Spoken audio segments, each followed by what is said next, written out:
ज्ञापन जो है हमने यहाँ पे सौंपा है। आज राजस्थान प्रदेश में जब से कांग्रेस पार्टी की सरकार बनी है, 3.5 साल पौने 4 साल से लगातार राजस्थान प्रदेश की कानून और व्यवस्था लगातार बिगड़ती जा रही है और पूरे प्रदेश में जगह जगह से घटनाएं और विशेष करके दलित समाज के साथ एक तरह से अन्याय, अनुसूचित जाति के लोगों के साथ जगह जगह अन्याय हो रहा है, जगह जगह इस तरह की घटनाएं। ये इस बात का द्योतक है कि ये सरकार जो है कानून और व्यवस्था के मामले में फैल रही है। ये हर मोर्चे पर ये सरकार विफल है। अभी हाल ही में जालौर में एक मासूम बच्चे की एक शिक्षक के निजी शिक्षण संस्थान के एक शिक्षक के द्वारा जिस तरह से पीटा गया, जिस तरह से उस बच्चे की हत्या हुई, ये घटना जो है जालौर की घटना ने पूरे प्रदेश को एक तरह से झकझोर के रख दिया है। बहुत ही हृदय विदारक ये घटना है, इसकी हम कड़े शब्दों में निंदा करते हैं। और इसी सिलसिले में भारतीय जनता पार्टी भादरा की तरफ से ज्ञापन हमने महामहिम राज्यपाल के नाम से सौंपा है। उसमें हमारी मांग ये रहेगी, भारतीय जनता पार्टी ये मांग करती है कि इस घटना की निष्पक्ष और विस्तृत जांच हो और इसमें जो जिस बच्चे की हत्या हुई है जालौर के अंदर, उस बच्चे के परिजनों को पर्याप्त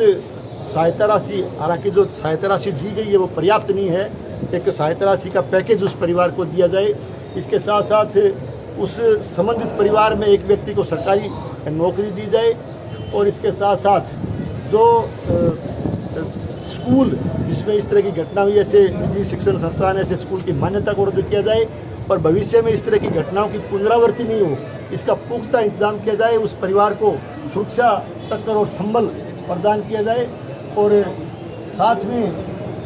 उसके गाँव, बच्चे के गांव में जिस तरह से जो अपनी बात से, क्योंकि इस तरह की घटना से आक्रोशित होना स्वाभाविक है, तो वहाँ जो नाराजगी जाहिर की गई और जिस तरह से लोग अपनी मांग कर रहे थे, शांतिपूर्ण तरीके से मांग कर रहे थे, उनके ऊपर लाठीचार्ज किया गया। उनके ऊपर जो एक तरह से लाठीचार्ज जो हुआ उसकी भी जांच होनी चाहिए और संबंधित जो दोषी अधिकारी कर्मचारी उनके खिलाफ कार्रवाई हो। ये सब सारी की सारी मांगे हमने उस ज्ञापन के माध्यम से महामहिम राज्यपाल के नाम से हमने ज्ञापन भारतीय जनता पार्टी भाजपा की तरफ से दिया है। और दूसरा ज्ञापन इस बात को लेकर के है कि आज प्रधानमंत्री फसल बीमा योजना, जैसा कि आप जानते हो कि देश के प्रधानमंत्री नरेंद्र मोदी जी के बनने से पहले ये बीमा योजनाएं जो थी वो कागजों तक सीमित हुआ करती थी। देश में के पहले प्रधानमंत्री, हमारे यशस्वी प्रधानमंत्री आदरणीय नरेंद्र मोदी जी आए, जिन्होंने प्रधानमंत्री फसल बीमा योजना के नाम से एक बहुत ही शानदार योजना का आगाज़ इस भारतवर्ष के अंदर किया, जिसका कि संपूर्ण देश के किसानों को बहुत बड़ा लाभ और बहुत बड़ा फ़ायदा उसका मिल रहा है। लेकिन हम कहना चाहेंगे कि राजस्थान में चूँकि कांग्रेस की सरकार है, राजस्थान की सरकार किसान विरोधी सरकार है, ये सरकार हर मोर्चे पर विफल है। इस सरकार की किसान विरोधी नीतियों के चलते जो अपेक्षित सहयोग प्रधानमंत्री फसल बीमा योजना का जो मिलना चाहिए था, वो अपेक्षित सहयोग राजस्थान सरकार के द्वारा नहीं मिल पा रहा, जिसके फलस्वरूप प्रदेश में अनेक जगह जो है प्रधानमंत्री फसल बीमा योजना की जो बीमा क्लेम है लोगों का बकाया है। इसी क्रम में हम आज जो ज्ञापन देने आए हैं वो इसलिए कि हमारे भादरा विधानसभा क्षेत्र में भी 2020 और 21 का रबी का,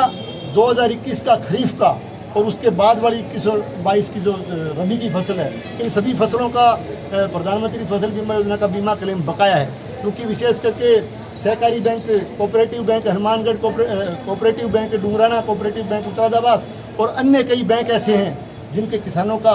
बीमा क्लेम बकाया है। तो हम इस ज्ञापन के माध्यम से हम मांग करने आए हैं, क्योंकि एक्चुअली ये इंश्योरेंस कंपनियां और ये जो आपके बैंक हैं, विभिन्न जो बैंक हैं, ये भी एक तरह से सरकार का सख्त निर्देश, राजस्थान सरकार का जब तक इनको नहीं मिलता है, ये मनमानी इन लोगों ने किसानों के साथ कर रखी है और केवल सत्यापन के नाम पर कि इन बीमा पॉलिसियों का सत्यापन करवाने के बाद देंगे, केवल सत्यापन का बहाना लेकर के इस बीमे की राशि को रोका गया है। तो हम इस ज्ञापन के माध्यम से मांग करते हैं कि शीघ्र अतिशीघ्र जो है भादरा विधानसभा क्षेत्र के रबी 20 और 21 का, खरीफ 2021 का और उसके बाद में रबी की अगली फसल का भी बीमा क्लेम शीघ्र जो है किसानों को दिलवाया जाए। और हमने ये मांग की है कि आप 15 दिन के अंदर अंदर ये बीमा जो किसानों के खाते में आप दिलवाने का काम करें, नहीं तो भारतीय जनता पार्टी को और हमारे इस क्षेत्र के किसानों को मजबूरन जो आंदोलन का सहारा लेना पड़ेगा, जिसकी समस्त जिम्मेदारी प्रशासन की। ये दो तरह के ज्ञापन हमने आज, चूँकि एक ज्ञापन महामहिम राज्यपाल के नाम से जालोर प्रकरण का और दूसरा ज्ञापन माननीय मुख्यमंत्री जी के नाम से फसल बीमा योजना का हमने आज भारतीय जनता पार्टी भाजपा की तरफ से दिया है।